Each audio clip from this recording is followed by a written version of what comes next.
Bien amigos, si tú quieres cuidar tu placa madre, cámbiale la pasta cada año o cada 6 meses, en mi caso todavía calentó, y cámbiale la pasta térmica o la almohadilla al chip de video.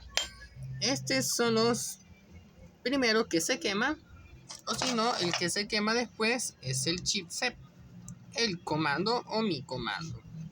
Pero para salvar bien tu computadora, cada 6 meses o un año, y el chip gráfica también necesita mantenimiento. Si te fijas, este está muy colorado.